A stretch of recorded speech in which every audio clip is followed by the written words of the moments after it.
Hi, all. Let's talk cutting, which really just means losing fat.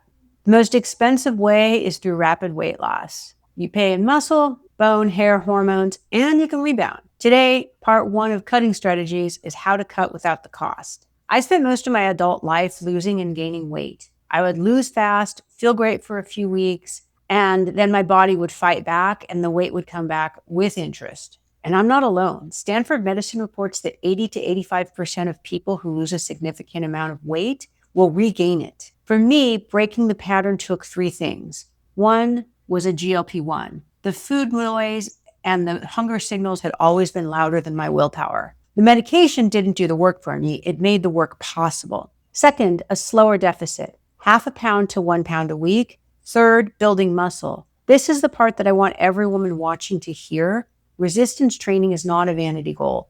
It is part of the metabolic change that makes maintenance possible. Muscle is metabolically active tissue. The more of it you carry, the higher your baseline energy expenditure, the easier it is to hold onto the loss when you get there. That is what we walk you through today. So what's a cut? A cut's a calorie deficit. You take in fewer calories than you burn. The deficit comes off as a mix of fat and other tissue. The job of the cut is to maximize the fat side and minimize losing everything else. So how fast should you lose? Target 0.5% to 1% of body weight per week. For a 5'5" woman at 180 pounds, that's roughly 1 to 2 pounds a week, leaning towards the lower side. If you're perimenopausal, postmenopausal, or on a GLP-1, stay on the lower end. 0.5 pound to 1 pound per week is the sweet spot. Faster than that, you're leaving a lot of muscle on the table that you really can't afford to lose. Let's spend a minute on GLP-1s. The GLP-1 receptor agonists do three things. They slow gastric emptying so food stays in your stomach longer and you feel full sooner.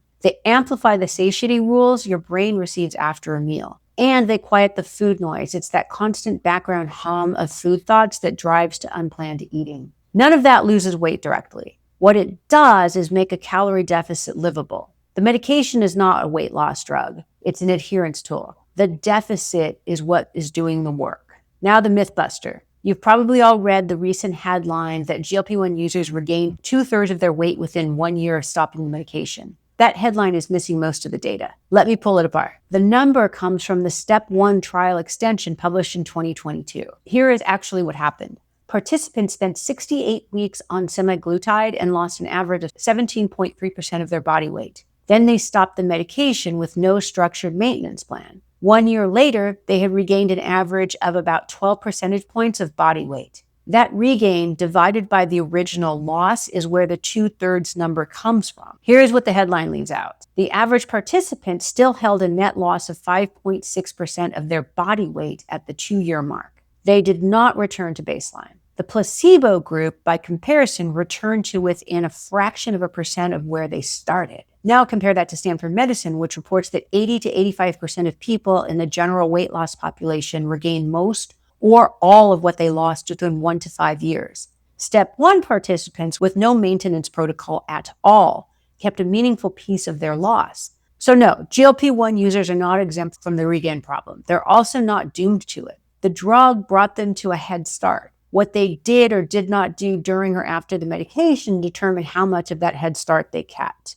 The fix is not the drug. The fix is what you build around it. Slow deficit, protein floor against goal weight, heavy resistance training to build the muscle that protects your metabolism for the long haul. That is the Evolve Her protocol, whether you're on a GLP-1 or not. The cost of cutting too fast is not theoretical. It is documented. First, fat-free mass loss. Aggressive deficits show 20 to 25% of weight loss coming from fat-free mass. Worth saying carefully, fat-free mass is not the same as skeletal muscle. The category includes water, glycogen, organs, and connective tissue along with muscle. Some of what shows up on the scan is muscle. At perimenopause or postmenopause, that is the last tissue you can afford to lose. Second, bone loss. Already accelerating with estrogen decline, aggressive deficits make it worse. Third, gallstones. Rapid weight loss concentrates cholesterol in the bile. Stone risks rise sharply. Fourth, hair shedding. We're going to spend a minute on this because it is the question that every woman on a GLP-1 is asking me, and that's coming up next. Fifth,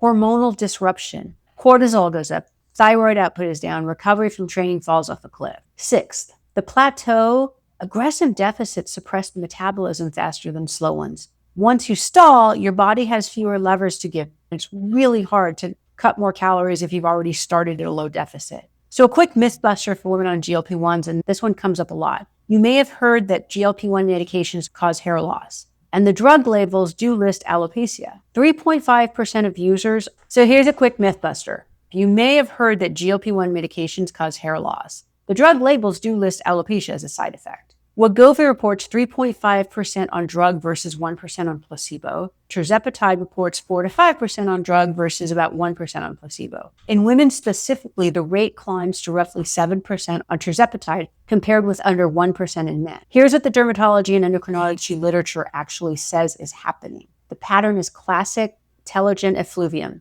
delayed 2 to 4 months after rapid loss starts, but it is reversible. Telogen effluvium is what your body does when it loses weight too fast, eats too little protein, runs short on iron or zinc, or all three. The same shedding pattern shows up in bariatric surgery patients at 30 to 50%. 2 2025 reviews, including one in the Journal of the European Academy of Dermatology and Venereology, conclude this is not a direct drug effect of the hair follicle. It is the rapid weight loss and the nutritional shortfalls that the drug enables. The fix is the same as everything else in this video. Cut slow, hit your protein floor against your goal weight, keep iron, zinc, and overall calories adequate. Evolve Her locks in the slow cut and the protein floor. The micronutrients are on you, and the whole foods plate we talk through next week in part 2 handles most of that for you. That's part 1. Next Thursday, we'll come out with part 2 that's going to cover what to actually put on your plate. We'll also cover protein math, carb rules,